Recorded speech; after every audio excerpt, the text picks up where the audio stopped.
आदि अनंत से तुम हो जग में, सतयुग, त्रेता, द्वापर और कलयुग में।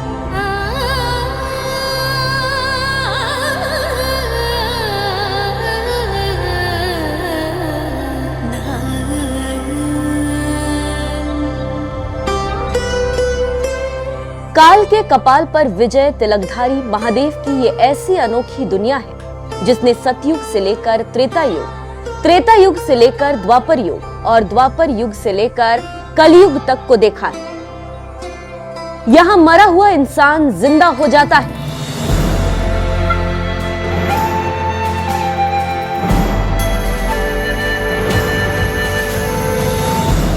यहां पांडवों के लाक्षागृह के सबूत हैं।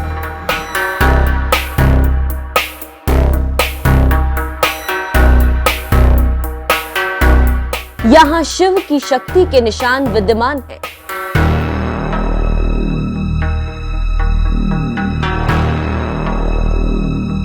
यहां रहस्यमयी गुफाओं की अबूझ पहेली है। तो चलिए उत्तराखंड के जौनसार बावन में मौजूद शिवलिंगों के रहस्यमय स्थान लाखा मंडल, जिसकी अब तक बहुत कम जानकारी दुनिया के सामने आ सकी।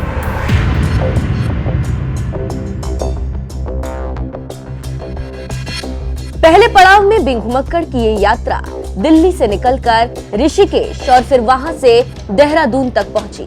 यमुनोत्री मार्ग पर देहरादून से लाखा मंडल की दूरी है करीब 120 किलोमीटर। देहरादून के विकास नगर से चकराता होते हुए हमारी टीम लाखा मंडल के रास्ते पर चल पड़ी। सड़क के साथ बहती यमुना नदी इस यात्रा को सुखद और यादगार अनुभव में तब्दील कर देती है।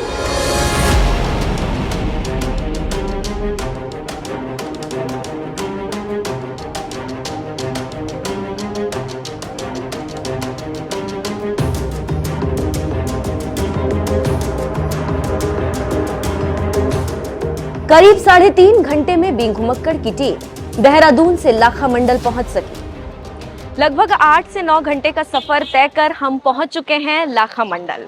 दुनिया में ऐसा कोई भी दूसरा स्थान नहीं है, कोई भी दूसरा शिवाला नहीं है या कोई भी दूसरा जमीन का टुकड़ा नहीं है जहां जमीन के अंदर शिवलिंग गड़े हुए हो। इसी स्थान पर आप चाहे घर की बुनियाद खोदे या फिर हल जोता जाए, शिव सर्वत्र है।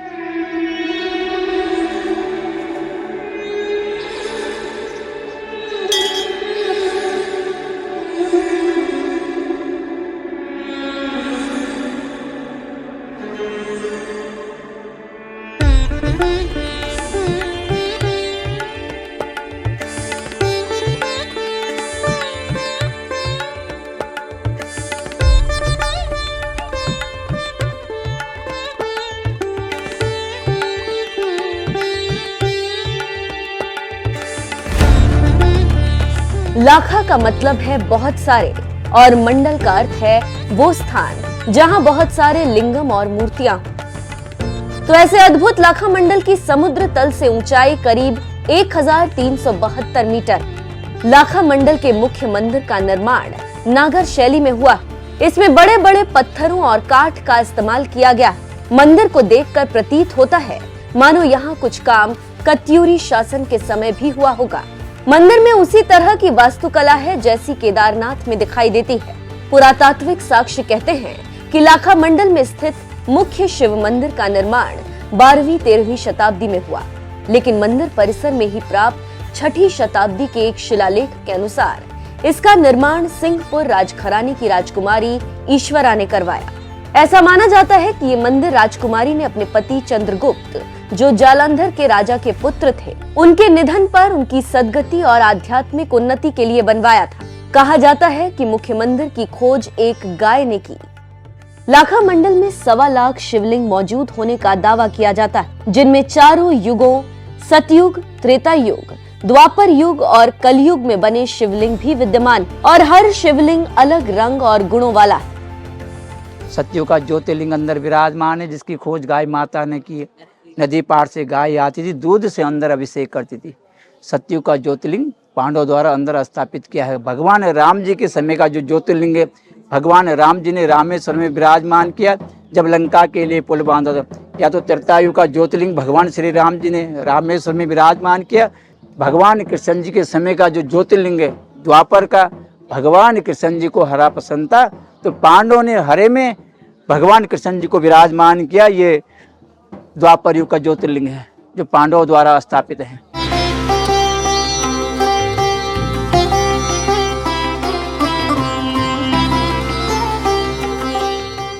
चौथा शिवलिंग यहाँ से बाहर की तरफ है। मंदिर के अंदर मौजूद सतयुग के शिवलिंग के बाद कलयुग की शुरुआत में स्थापित माने जाने वाले इस शिवलिंग की अपनी खासियत है। ये शिवलिंग अष्टदल पर बना है। इसके 8 कोने हैं। कलयुग के शिवलिंग ऐसे शिवलिंग जिनमें आपको खुद का प्रतिबिंब दिखता है, जो खुद में आपको समा लेते हैं। शिवलिंग के ऐसे दर्शन आपको दुनिया में और कहीं भी नहीं होंगे। ये सिर्फ लाखा मंडल में ही होता है और ये कहानी इस किस्से से ज्यादा दिलचस्प है। ये शिवलिंग अष्टदल पे बना हुआ है। देखिए इसके 8 कोने हैं। इस शिवलिंग के 8 कोने हैं। अष्टदलम वैष्टलिंगम सर्व पाप विनाशत लिंगम। जो शिवलिंग अष्टदल पे होता है वो सारे पापों को नाश करता है। तो आप लोग आइए, जल से अभिषेक करें, भगवान को प्रसन्न करें और भगवान आप लोगों की मनोकामना यहाँ पूर्ण करते हैं। तो आप इधर से आइए, देखिए इसके अंदर अभिषेक करने के बाद जो दृश्य दिखता है वो आपके सामने विद्यमान है।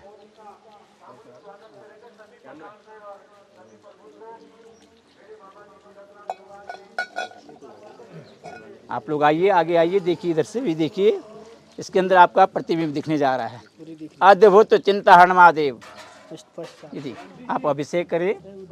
ओम सौराष्ट्रे सोनातम च श्री शैले मल्लिकार्जुनम उज्जैनम महाकाल ममकाल ममसुर पाल वैद्यनाथम च ढाकिना भीम शंकरम सेत बंदे तु नागी सुंदारका बने वाराणसी अभिषेकम यदि गौतमी तटे हिमालय तु केदारे उच्च च शिवालय ईशान ज्योतिर्लिंगानि साय प्राण प्रेरण सप्त जन्म कृतम पाप विस्मरण विनशते। ओम त्र्यंबकम यजामहे सुगंधिम पुष्टिवर्धनम उर्वारुकमे वंदनात् मृत्युर्मुक्षे महामिता। ओम त्र्यंबकम यजामहे सुगंधिम पुष्टिवर्धनम उर्वारुकमे वंदनात् मृत्युर्मुक्षे महामिता। ओम हरि ओम नमः शिवाय।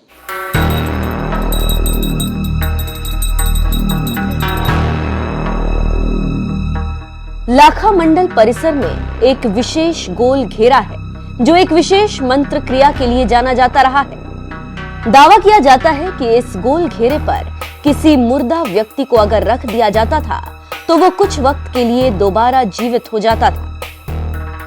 ये जो बीच की जगह है, यहाँ पर मृत व्यक्ति का शरीर लाकर रखा जाता था। जो शव है उसे यहाँ पर रखा जाता था और कहते हैं कि उस शव के मुख में गंगा यमुना का पवित्र जल छिड़कते थे तो कुछ क्षण के लिए वो व्यक्ति जीवित हो जाता था और उसके बाद उसे दूध भात खिलाते थे जो यहाँ के पुजारी होते थे, पंडित होते थे, और फिर वो व्यक्ति बैकुंठ की ओर प्रस्थान करता था।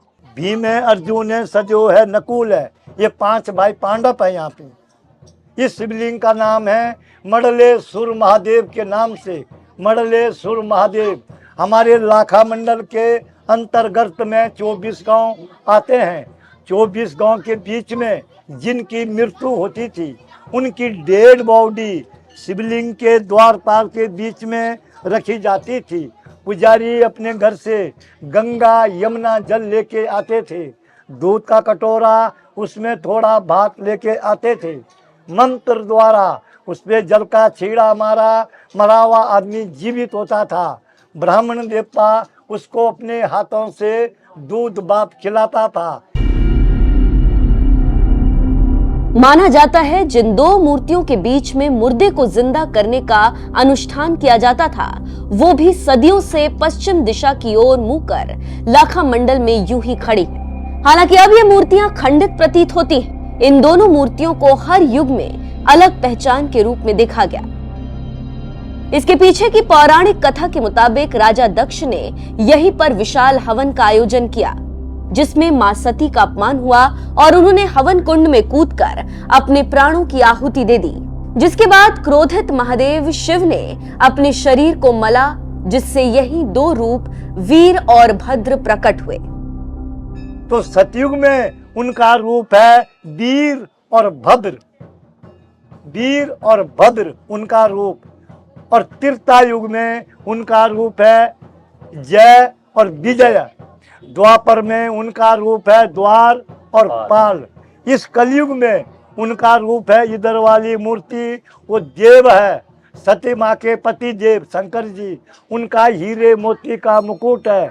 इधर वाली मूर्ति वो दानव है, राक्षस, उसके खोपड़ी पे इतनी बड़ी मुंडी है, वो मस्तान का निशान है।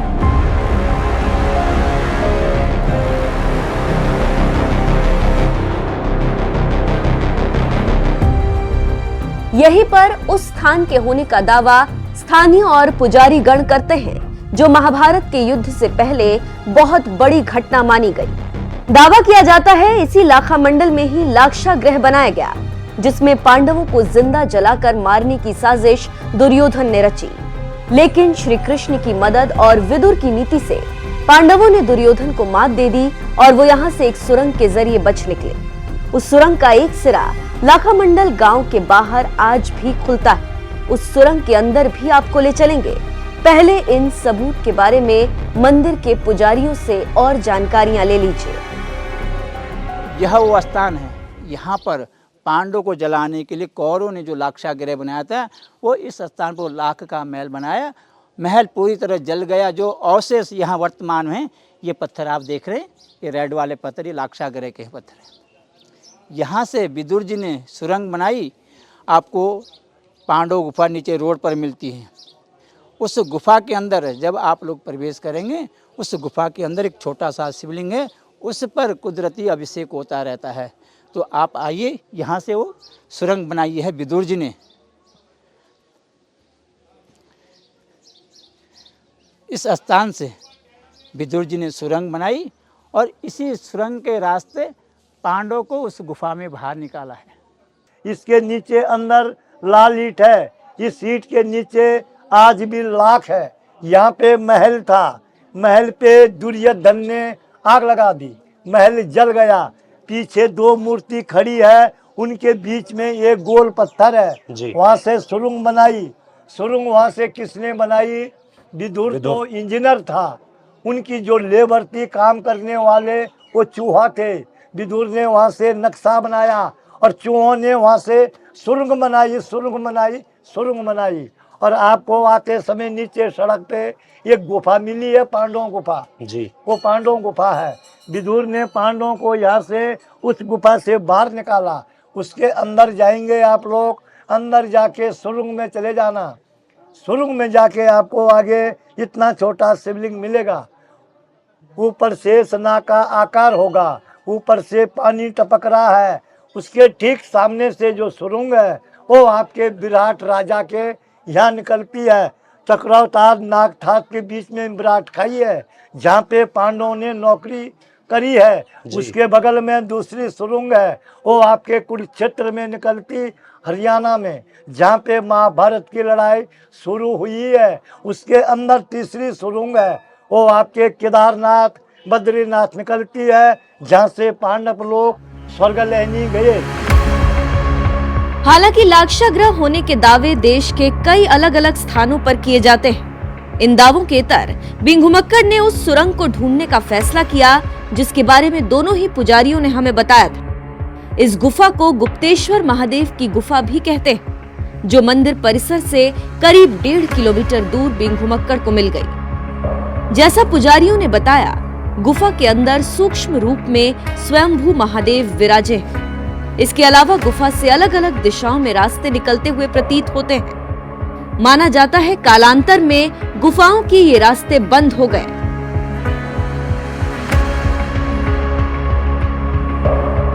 लाखा मंडल 2 मुरादें पूरी होने के लिए भी प्रसिद्ध है। पहली, अगर किसी की रुकी हुई शादी। दूसरी, अगर किसी दंपत्ति की गोद सूनी हो तो। जिस बेटी का और बेटे की शादी हो जाती है, फिर किसी के बच्चे नहीं होते हैं, यहाँ पे महाशिवरात्रि में एक रात में किसी माँ, बेटी, बहन, बहू ने तन मन धन से तपस्या कर ली तो 1 साल के भीतर उनका बच्चा होता है। जिस बेटे का और बेटे की, बेटी और बेटे की रिश्ते आते हैं, बिगड़ जाते हैं, रिश्ते आते हैं, बिगड़ जाते हैं। माँ बाप दोनों तरफ से परेशान हो जाते हैं। बेटी और बेटे की उम्र लंबी हो जाती है, 25, 30, 35, 40 साल तक पहुंच जाते हैं।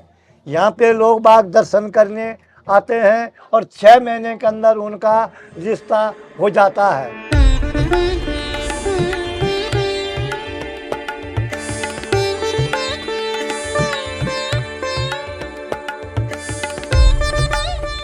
लाखा मंडल में साल 2007 में पुरातत्व विभाग ने खुदाई की, तब यहाँ काफी मात्रा में शिवलिंग और पुराने मंदिरों के अवशेष निकले।